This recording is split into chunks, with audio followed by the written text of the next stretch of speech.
On va se faire aujourd'hui le 11 des meilleurs joueurs de la saison, mais avec une règle, on va pouvoir choisir qu'un seul joueur par club. Donc pas Yamal et Rafinha ensemble, ni de Vitinha et Dembélé par exemple. On commence au cage avec Courtois. S'il y a bien un joueur du Real qui mérite d'être dans un 11 de l'année, c'est bien lui. Il a la saison catastrophique de quasi tous ses coéquipiers. On passe à la défense centrale avec tout d'abord Gabriel. Et ouais, je mets lui et pas Saliba. Je trouve qu'il a été meilleur et surtout plus régulier que le français. Un joueur extrêmement sous-coté, tout comme son partenaire. Je choisis Bastoni pour l'accompagner. C'est un des joueurs les plus importants d'Inter Milan qui est multitâche dans cette équipe. Un des meilleurs défenseurs centrales au monde depuis quelques temps. On passe aux latéraux avec Hakimi à droite. C'est tout simplement le meilleur latéral droit au monde cette saison, ou en tout cas le plus régulier. Donc pas de Dembélé ni de Vitinha dans le 11. Pour leur poste, il y a bien plus de choix. À gauche, ça va faire plaisir à mes benfiquistes. Alvaro Carreras. Une saison exceptionnelle, le meilleur joueur de Benfica cette saison. Tellement que ce serait un miracle qu'on arrive à le garder une année de plus.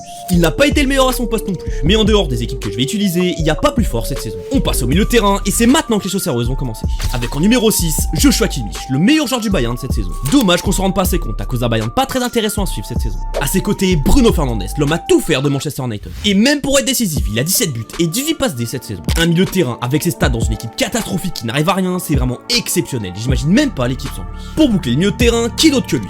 Pedri. Oubliez les Yamal et Rafinha, c'est lui le joueur le plus fort et plus important du Barça. Comment c'est possible de dire autrement quand on regarde les matchs? Il fait absolument tout, c'est le plus impressionnant, le plus régulier et tout passe par lui. Pour moi, si le Barça remporte la Ligue des Champions, c'est lui qui doit être le ballon d'or. On passe aux attaquants et on commence avec le plus logique, Mohamed Salah. Il a été de loin le meilleur joueur de Liverpool qui a porté le club vers un nouveau titre de première ligue. Pas de culture de l'instant à cause des matchs contre le PSG s'il vous plaît. Jusqu'à ce moment-là, il était presque unanimement le prochain ballon d'or. À l'opposé, Florian Wirtz. Saison de dingue mais malheureusement trop oubliée à cause de la saison décevante du Bayern. Pour ceux qui ne sont pas d'accord, vous allez vite retourner vos vestes quand il va signer dans une meilleure équipe cet été. Et pour finir en pointe, beaucoup ne vont pas être d'accord je pense. Je mets Alexander Isak. Comme pour Wirtz, s'il jouerait dans une meilleure équipe, tout le monde trouverait ça logique et mérité. Et du coup, voici le 11 au complet. Dites-moi en commentaire le vôtre, mais surtout n'oubliez pas, c'est sur ce qu'ont fait les joueurs cette saison. Donc me sortez pas des Vinicius Haaland ou Mbappé s'il vous plaît. Lâche un like et abonne-toi pour plus de vidéos foot.